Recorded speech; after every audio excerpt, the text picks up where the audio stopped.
Hindi na ano, yun yung nagulat ako. Saan dumaan? Sa Diki. Sa Diki talaga. Sa amin? Oh, doon dinire-diretso na yun. Tapos yung papunta na sa Mahogany, yung hindi na ano. Tapos, di ba nung nandun na sa bahay, doon na naman ulit lumaan. Sabi ng nanay ko, may daan na. Pwede ito, alam ikaw yun. Ikaw natulong. Oo, nakabisado niya na. Kaya yung tablado sa Saan niya. ka dire?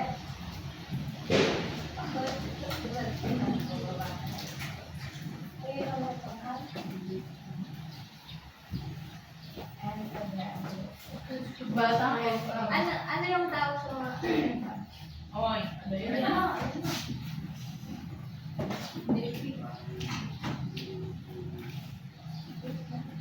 Magandang tanghali mga mag-aaral. Magandang tanghali din po. Manatili tayong nakatayo dahil tayong magdarasal. Jared, maaari mo bang paunahan ang ating dasal? Para po sa mga Kristiyano, sa ngalan ng Ama, ng Anak, at ng Espiritu Santo. Amen. Panginoon, naway bigyan mo po kami ng lakas upang maging maayos ang aming kalakay ngayon. Yun lamang po, mga Kristiyano. Maaari na kayo po. Sekretarya ng klase, mayroon bang lumiban sa ating klase ngayon? Wala pong lumiban sa ating klase ngayong araw. Mabuti naman kung ganon. Bago tayo magsimula, maaari bang basahin ng sabay-sabay ang mga lituntunin sa ating silid-aralan? Makinig ng mabuti sa guro. Aktibong makilahok sa klase. Rumespeto sa kaklase at guro. Kumilos ng maayos sa loob ng silid-aralan. Mahusay, naiintindihan niyo ba ang ating mga lituntunin? Opo! Kung ganon, may maaari bang magsabi sa akin kung ano ang tinalakay natin nung nakaraang pagkikita? Sige, Bel. Mga bahagi po ng comic. Tama, mga bahagi ng comics. Bago tayo magsimula sa ating mismong aralin, sino ang gusto maglaro? Mahusay, lahat kayo ay gusto maglaro. Pamilyar ba kayo sa larong 4 picks 1 word?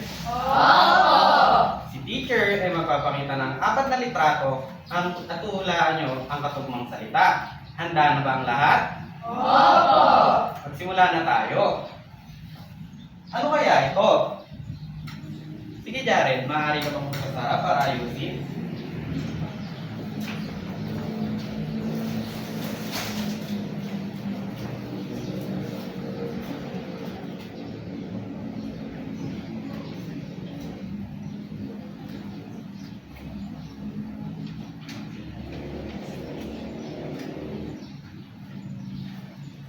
Tama. Ang hinahanap nating salita ay balita. Maaari ka nang maupo. Sumunod, ano naman kaya ito? Sige, Alizea.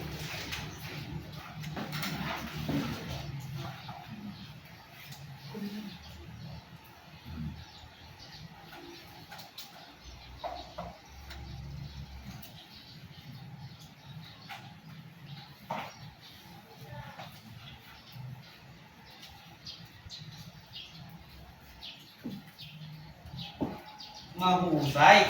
Tama ang kanyang hinulaan. Ito ay mundo. Ano naman ito? At ang panghuli, ano naman kaya ito? Sige, Junie.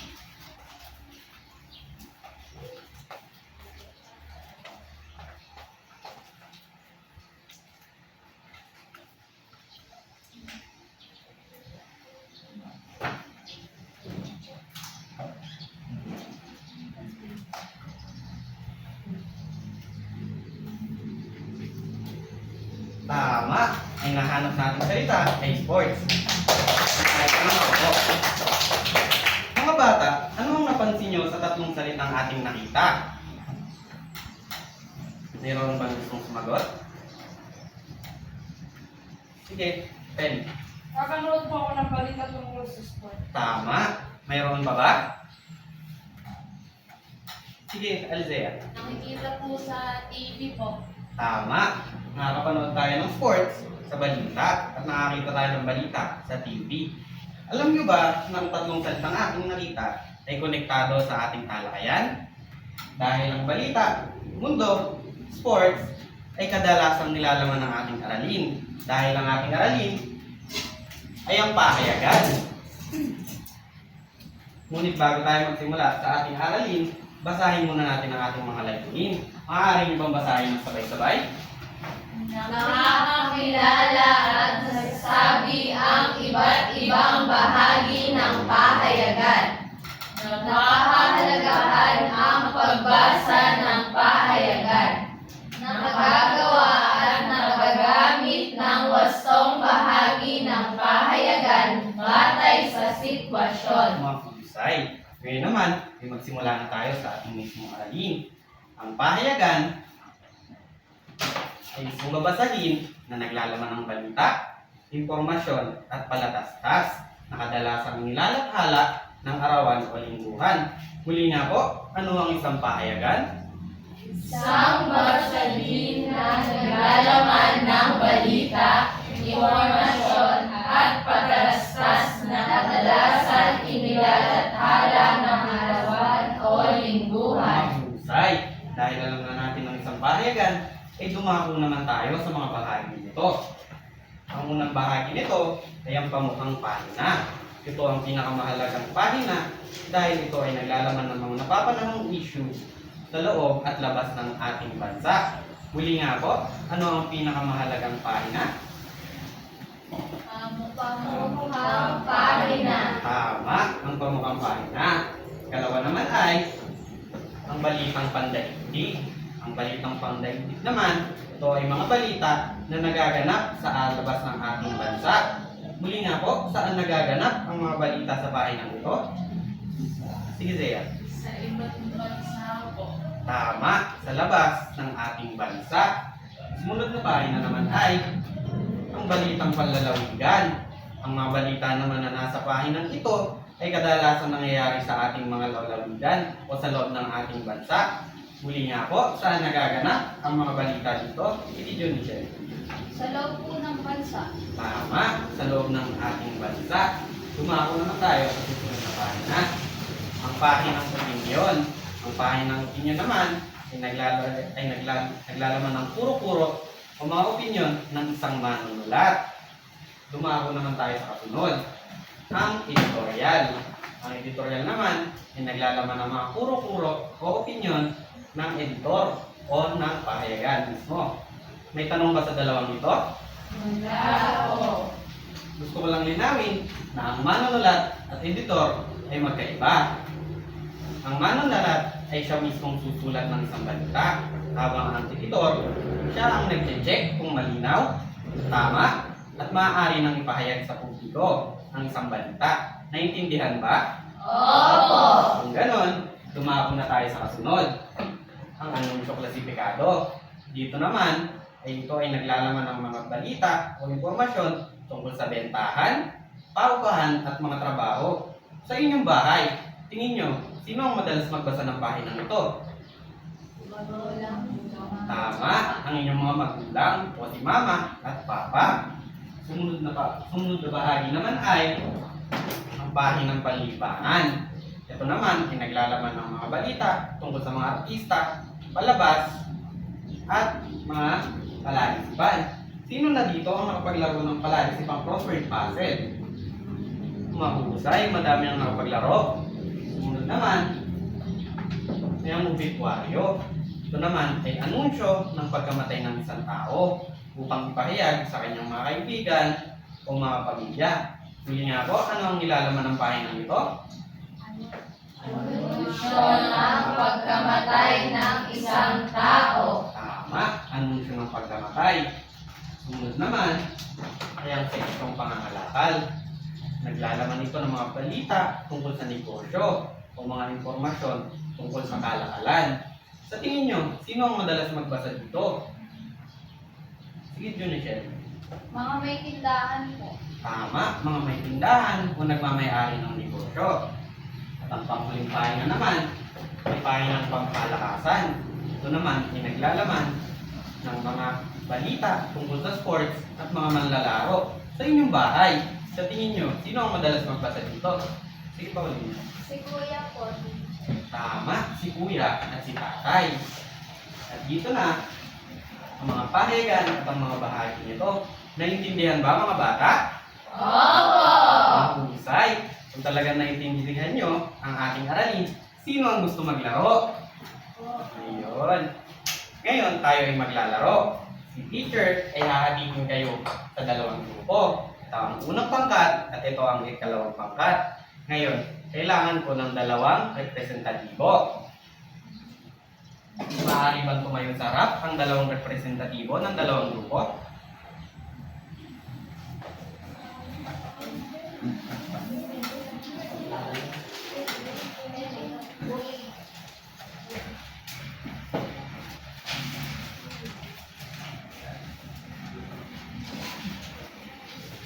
Ang mga representatibo nyo ay tatayo sa gitna ng dyaryo.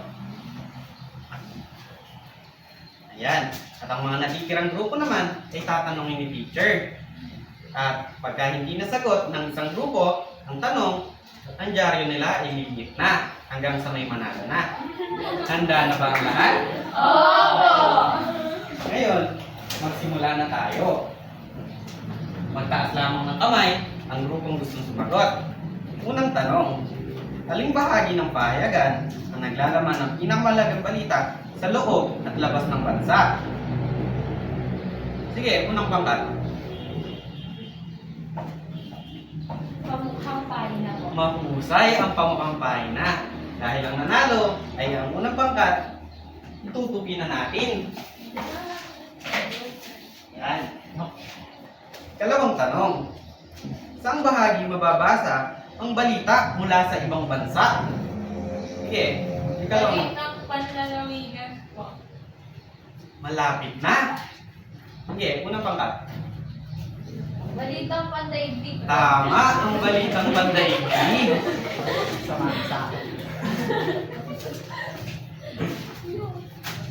Ang liit na. Ikatlong tanong, alimpahin na naman ang naglalaman ng opinyon at puro-puro ng manunulat. Unang pangkat. Pahinang opinion po. Tama ang pahin ng opinyon.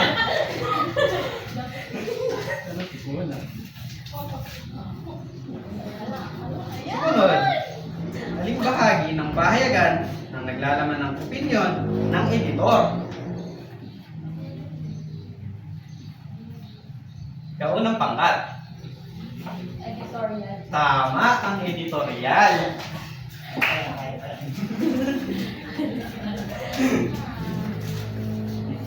Go, give up lang. Sumunod, saan makikita ang mga patalastas tungkol sa bentahan, paupahan, at trabaho? Sige, ikalawang pangkat. Seksyon kamalakad. Mali, ngunit malapit na. Sige, muli.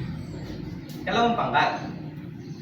Anunsyo klasifikado. Tama, ano ito klasifikado?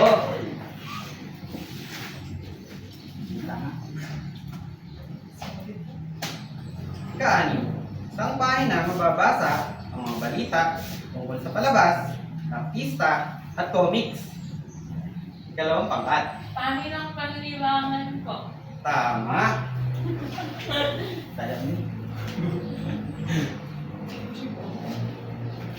Talimpahin na naman ang naglalaman ng pagkamatay ng isang tao. Kauna. Obituary po.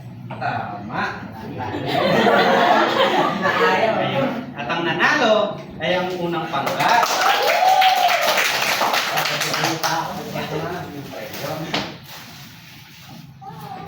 Nag-enjoy ba ang lahat? Gusto niyo pa maglaro? Ngayon naman, may isa pa tayong laro. Si teacher ay magbibigay ng mga numero.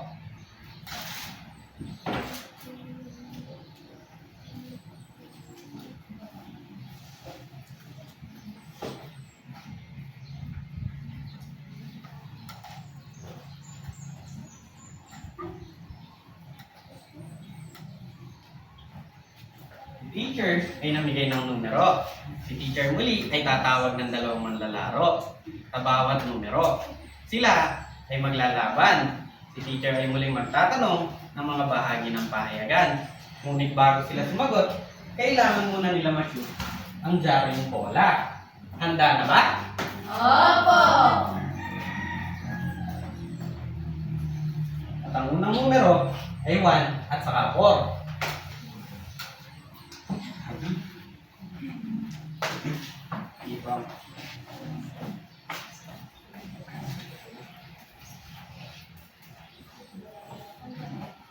Unang tanong, aling pahina ang naglalaman ng mga pinaka-importanting balita sa loob at labas ng bansa? Video ni Jen, shoot mo. Shoot ko po. Yari. Yun siya ulit. Mahusay. Ano kaya ang naglalaman ng mga importanteng balita sa loob at labas ng bansa? Pamukhang pahina po. Tama, pamukhang pahina. Maaari ka naman po dahil. Sumunod na numero naman ay 2 at 5.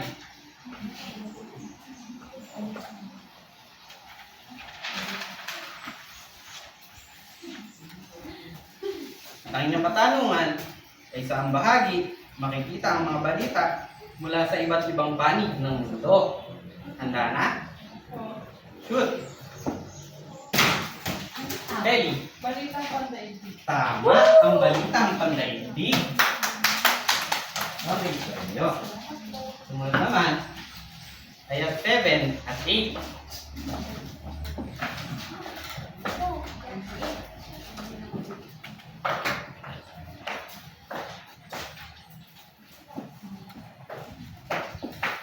Ang inyong katanungan, aling pahina ang nagbibigay ng personal na opinyon at puro-puro ng manunulat. Handa na? Shoot!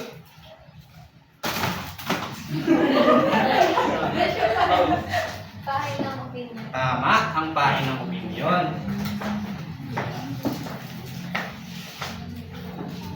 At ang muli ay 5 at 6.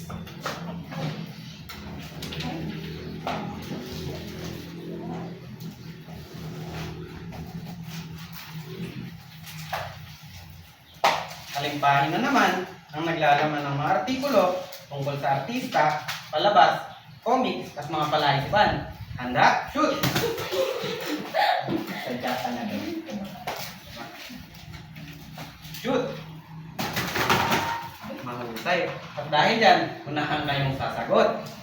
Muli nga po. 1, 2, 3. Anunsyo klasifikado po. Tama.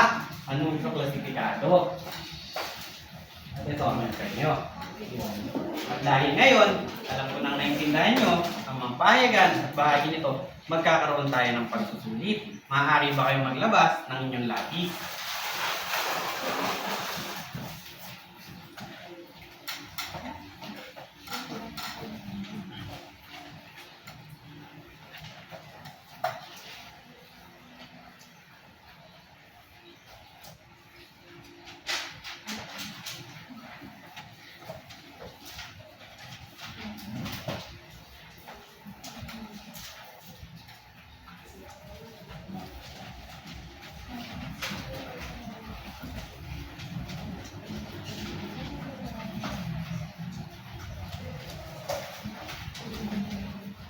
Tapos na ba mga bata? Opo! Mahusay. At bago tayo mag-iwalay, maaari nyo bang ilabas ang inyong kwaderno upang isulat ang ating takdang aralin?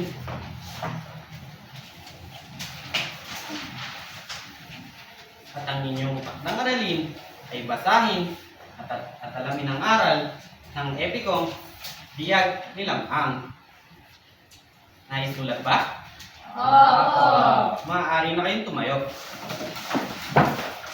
Paalam ba itang dalawa? Paalam din po!